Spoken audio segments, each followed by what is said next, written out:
बिस्मिल्लाहिर्रहमानिर्रहीम अस्सलामु अलैकुम रहमतुल्लाह। पिछला सारा हफ्ता तो इन खबरों के अंदर गुजर गया कि जनरल फैज़ हमीद की गिरफ़्तारी के बाद कौन कौन गिरफ़्तार हो सकता है, किसके गर्द शिकंजा कसा जा सकता है, किसको अरेस्ट किया जा सकता है और किसके ख़िलाफ़ क्या कार्रवाई हो सकती है। ये पिछला सारा हफ्ता इसके ऊपर बातें होती रही, तबसरे होते रहे, तज्ज़िये किए जाते रहे और जिसको जो लाइन दी जाती है उसके मुताबिक वो बात करना शुरू कर देता है।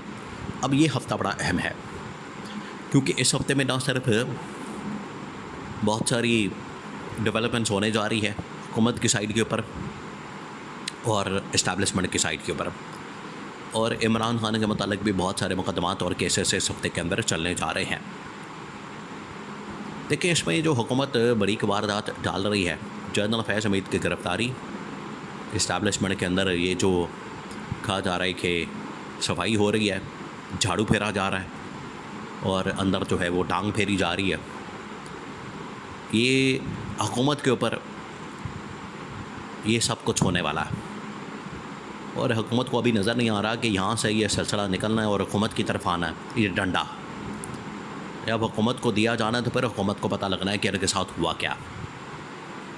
अभी तो ये बड़े खुश हैं, अभी तो ये बड़े वाजिब जा रहे हैं और खुश हो रहे हैं और धमाले डाल रहे हैं, भंगड़े डाल रहे हैं, मिठाइयाँ बांट रहे हैं और अंदर ही अंदर बड़ी खुशी का इजहार कर रहे हैं और बड़ा कर रहे हैं।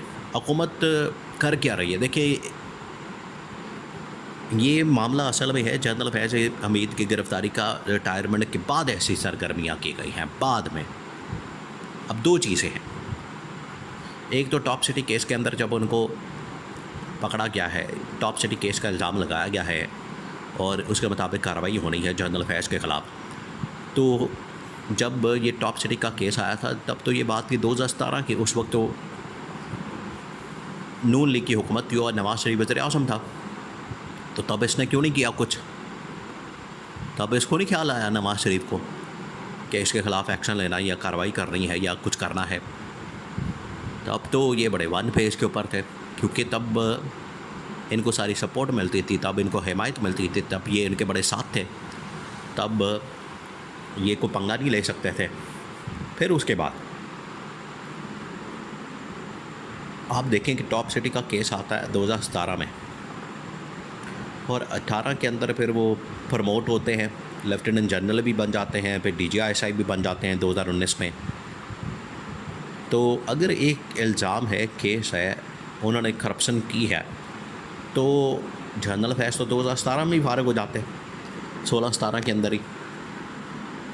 तो उसके बाद ये सब कुछ कैसे हो गया, प्रमोशन वगैरह, तरक्कियाँ वगैरह, और इतने बड़े ओहदे तक वो कैसे पहुंच गए, DGI तक और फिर पेशावर के कोर कमांडर तक।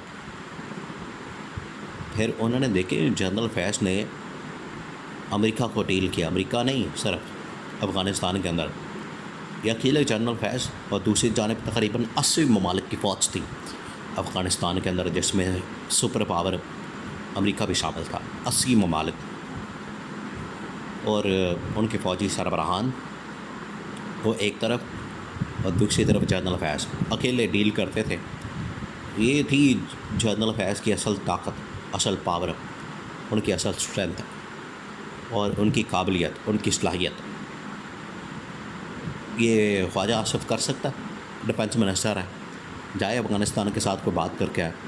बिलावल भुट्टो भी पीछे रहा है, वज़ीर ख़ारजा, इंटर्नशिप उसने की है बतौर वज़ीर ख़ारजा, वो गया अफ़गानिस्तान के मामले पर, उसने कुछ किया और आजकल वज़ीर ख़ारजा इसाक़ डार है, डिप्टी वज़ीर-ए-आज़म भी है। तो जाए अफ़गानिस्तान के अंदर कुछ करके दिखाए, कुछ किया। वहाँ तो सिर्फ अफ़गान तालिबान की गवर्नमेंट है, उनके साथ डील करके दिखाए, बात करके बताए। बातें इतनी करते हैं। जनरल फैज़ ने तो 80 ममालिक के फ़ौजी सरबराहान के साथ अकेले अफ़गानिस्तान से इनको निकाला था, अमेरिका को। तो जनरल फैज़ को क्रेडिट तो जाता है। बहरहाल, पहली बात ये है कि अगर टॉप सिटी का केस था तो फिर ये इतनी तरक्कियाँ, प्रमोशनें वगैरह कैसे हो गई? दूसरी बात ये कि ये शरीफ ख़ानदान को या शहबाज शरीफ को आज याद आया या इनको नज़र आया है, उनके अंदर बुराइयाँ नज़र आई हैं अब तो खैर नाम भी नहीं लेते, इतनी हिम्मत भी नहीं है इनके अंदर, नवाज़ शरीफ में इतनी हिम्मत भी नहीं है। आज हालांकि मिलिट्री कस्टडी के अंदर आ गया है जनरल फैज़, लेकिन डरता है आज भी, क्योंकि एहसानात बहुत ज़्यादा हैं जनरल फैज़ के इनके ऊपर, शरीफ ख़ानदान के ऊपर भी और ज़रदारी ख़ानदान के ऊपर भी, दोनों जमातों के ऊपर इनके जो एहसानात हैं इतने ज़्यादा है। लेकिन एहसान फरामोशी और नमक हरामी भी तो करनी है, वो नहीं करेंगे तो दुनिया में कैसे रह सकते हैं। इनको फिर शरीफ ख़ानदान कौन कहेगा, नवाज़ शरीफ कौन कहेगा। अगर ये नमक हलाली करेंगे या एहसान फरामोशी नहीं करेंगे तो ये तो इनके खून के अंदर है एहसान फरामोशी करना।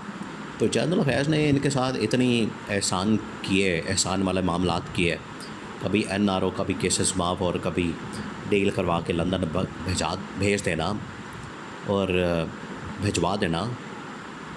वरना इमरान खान तो कह रहा था कि मैं तो नहीं भेजना, मैंने तो नहीं छोड़ना। अब ये सारा, उस दिन तो जनरल फैज़ का नाम भी नहीं लिया नवाज़ शरीफ ने, इतना डरा हुआ है, उसकी तो ज़ुबान से नाम भी नहीं निकलता। और कहता है ख़ुद आप ही लब लो, ऐसे कहता है जैसे उसको इतना डर और ख़ौफ है कि पिछले तकरीबन को 10 साल पहले या 2017 में मेरे ख़िलाफ़ जो साजिश हुई, आप उसका जुमला सुने कि मेरे ख़िलाफ़ जो साजिश हुई, नवाज़ शरीफ ने कहा 2017 में मुझे निकाला, वो कौन किरदार थे, मैं अवाम से पूछता हूँ, आप ही लब लो। भाई अवाम को क्या बताएं कौन थे। और आपकी हुकूमत पिछले 3 साल से आप इंक्वायरी खोलें, खाते खोलें, जिसने आपके ख़िलाफ़ कार्रवाई की है उसको पकड़ें, जेल में डालें, हिम्मत करें थोड़ी सी। डरते हैं आप इतना ज़्यादा है, डरपोक आपका पूरा करियर है, और आसमान से जाके आप कलाबे मिलाते हैं हम ये कर देंगे। आप हिम्मत करें। अब ये फ़ौज के अंदर जो सब कुछ किया जा रहा है, इस्टेब्लिशमेंट के अंदर जो हो रहा है, इसमें शरीफ ख़ानदान बड़ा खुश नज़र आ रहा है, हर रोज़ ही कोई ना कोई प्रेस कॉन्फ्रेंस कर रहा है, लेकिन इनको अंदाज़ा नहीं हो रहा कि अभी ये सिलसिला इनकी तरफ आना है। जो एहतसाब हो रहा है, ये कह रहे हैं कि बड़ी अच्छी बात है फ़ौज के अंदर एहतसाब हो रहा है, अभी इनकी मंजी थले डांग फेरनी है उन्होंने, और इनका भी सीधा करना है उन्होंने। इन्होंने जो अपना फुदू लगाया हुआ है, इन्होंने जो मामलात सीधे किए हुए हैं, इन्होंने जो हर जगह अपनी सेटिंग की हुई है, टांका सेट किया हुआ है, इनको भी अभी सीधा किया जाना कि हुकूमत में आके मौज मस्तियाँ कर ली और ना महंगाई ख़त्म करते हैं, ना बेरोज़गारी ख़त्म करते हैं, ना इन्वेस्टमेंट आती है, ना सरमायाकारी आती है, और लुट मारा कर के भाग जाते हैं। अभी इनका भी एहतसाब होना है, और एहतसाब के बगैर नहीं इनको छोड़ा जाना।